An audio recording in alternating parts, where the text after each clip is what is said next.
Sebanyak 24.066 petugas pemutahiran data pemilih yang tersebar di 17 kabupaten kota se-Sumatera Selatan mulai melakukan pencocokan dan penelitian data pemilih untuk pemilihan gubernur dan wakil gubernur, wali kota dan wakil wali kota, serta bupati dan wakil bupati.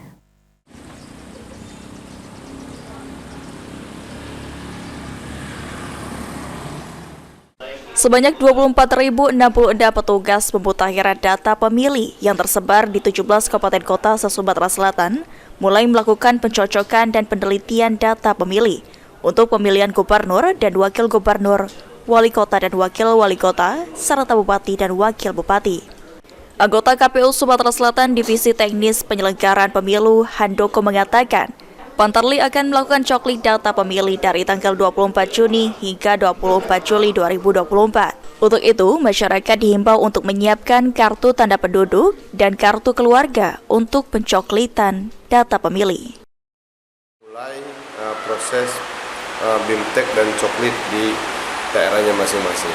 Jadi kepada masyarakat tanggal 24 Juni sampai 24 Juli itu ada proses pencocokan dan penelitian untuk pemilih dalam memilih gubernur dan wakil gubernur Sumatera Selatan 2024 dan juga memilih bupati, wakil bupati dan wali kota dan wakil wali kota tahun 2024. Silakan bagi masyarakat untuk menyiapkan KTP dan KK-nya ketika petugas Pantarli kami datang ke rumah Bapak Ibu semua.